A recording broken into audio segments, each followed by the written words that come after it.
اچھا، تو آج ہم ناصر عباس نیّر صاحب کے ایک اہم مضمون پر بات کر رہے ہیں۔ عنوان ہے نیا ڈیجیٹل سامراج۔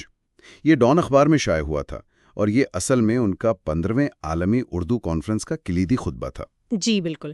اس میں بنیادی بات یہی ہے کہ ٹیکنالوجی اور خاص طور پر یہ نگرانی کا جو نظام ہے وہ ہماری زندگیوں کو، ہماری شناختوں کو کیسے بدل رہا ہے، خاص طور پر پاکستان جیسے معاشروں میں اس کے کیا اثرات ہیں۔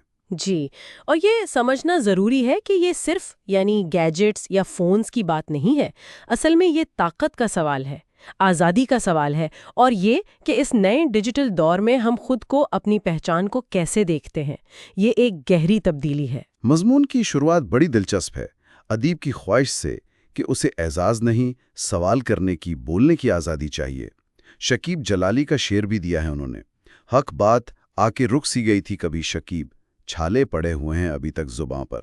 مطلب سچ بولنے کی ایک قیمت ہے۔ صحیح۔ لیکن آج کل جب اظہار کے اتنے زیادہ پلیٹ فارمز ہیں تو یہ آزادی والا معاملہ یہ مزید پیچیدہ کیسے ہو گیا؟ یہ بہت اہم نقطہ اٹھایا ہے آپ نے، کیونکہ یہ سیدھا سیدھا شناخت سے جڑتا ہے۔ دیکھیں، حضرت علی کا وہ مشہور قول ہے، بولو تاکہ پہچانے جاؤ۔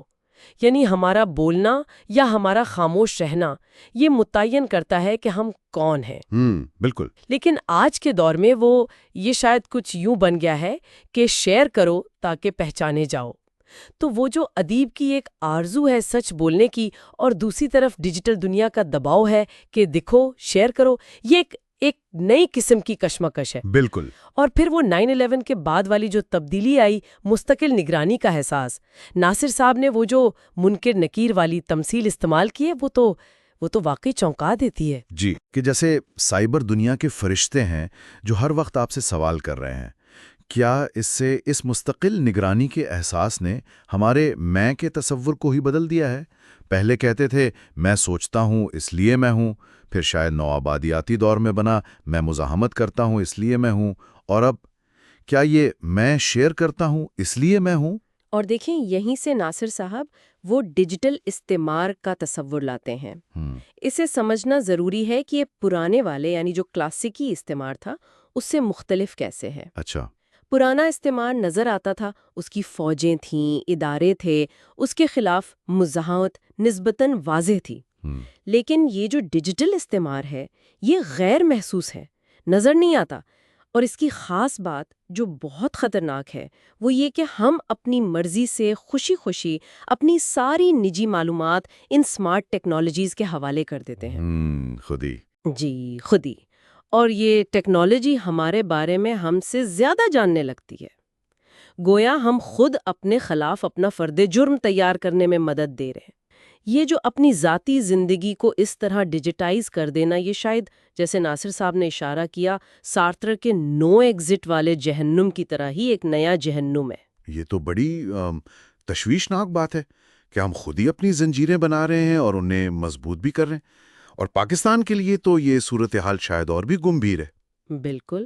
ہم ابھی پرانے نو آبادیاتی اثرات سے، وہ جو ذہنی غلامی یا ادارہ جاتی کمزوریاں ہیں ان سے پوری طرح نکلے بھی نہیں تھے، اور اب یہ ایک نیا ڈیجیٹل قسم کا بوجھ بھی آ گیا۔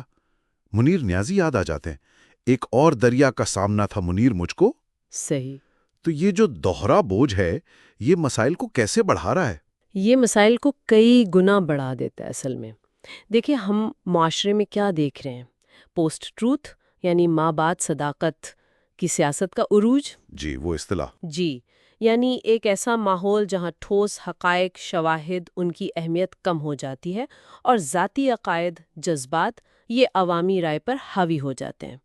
اس سے معاشرے میں شدید قسم کی پولرائزیشن، تقسیم پیدا ہوتی ہے، بجائے اس کے کہ ہم مل بیٹھ کر ایک صحت مند مکالمے کے ذریعے اپنے بنیادی قومی سوالات پر بات کریں۔ شناخت کا سوال ہے، زبان کا ہے، مذہب اور جدیدیت کا تعلق ہے، ہم ان پر بات کرنے سے قاصر ہو جاتے ہیں۔ مضمون نگار نے اسے رائے کی سلطنت کہا ہے، ایمپائر آف اوپینین۔ رائے کی سلطنت، واہ! جی، جہاں بس چند غالب آوازیں ہوتی ہیں اور انہی کی رائے کو سچ مان لیا جاتا ہے، باقی آوازیں دب جاتی ہیں۔ گویا ظفر اقبال کا شعر ہے نا، دریا رکا ہوا ہے ہمارا، صحرا میں ریت بہہ رہی ہے، وہ کیفیت ہو جاتی ہے۔ تو پھر اس رائے کی سلطنت اور اس ڈیجیٹل نگرانی کے جال میں کیا مزاحمت کی کوئی شکل ممکن بھی ہے؟ مضمون میں ایرانی خواتین کی ایک مثال دی گئی ہے کہ وہ اسی ٹیکنالوجی کو ریاست کے جبر کے خلاف استعمال کر رہی ہیں۔ جی ہے، اور مزاحمت کے امکانات بھی موجود ہیں۔ دیکھیں، ٹیکنالوجی بذات خود غیر جانبدار ہوتی ہے، اسے استعمال کرنے والے پر منحصر ہے۔ ایرانی خواتین کی مثال اہم ہے، وہ دکھاتی ہیں کہ اسی ہتھیار کو پلٹایا بھی جا سکتا ہے، لیکن چیلنج بہت بڑا ہے، بہت گہرا ہے۔ خلاصہ اگر کریں تو بات یہ ہے کہ یہ جو ڈیجیٹل قوتیں ہیں، یہ ہماری آزادی پر، ہماری شناخت پر، ہمارے سماجی ڈھانچے پر بہت خاموشی سے لیکن بہت گہرائی میں اثر انداز ہو رہی ہیں۔ اور پاکستان جیسے ممالک جو پہلے ہی سے اتنے سارے پیچیدہ تاریخی اور سماجی مسائل سے گزر رہے ہیں، ان کے لیے یہ چیلنج واقعی دوہرا ہے۔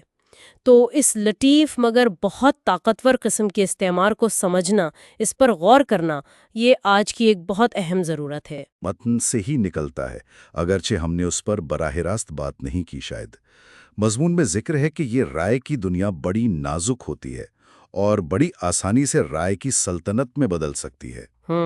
تو سوال یہ ہے کہ افراد، عام لوگ، وہ تنقیدی سوچ کو کیسے پروان چڑھائیں، حقیقی مکالمے کو کیسے بچائیں، جبکہ یہی ڈیجیٹل اوزار جنہیں ہم ہر وقت استعمال کرتے ہیں، یہ تو فوری رد عمل، سطحی شیئرنگ اور بس اپنی جیسی سوچ رکھنے والوں کے ساتھ جڑنے کی حوصلہ افزائی کرتے ہیں۔ تو کیا یہ اوزار خود ہی اس رائے کی سلطنت کو مزید پختہ نہیں کر رہے؟ اس بارے میں سوچنا چاہیے۔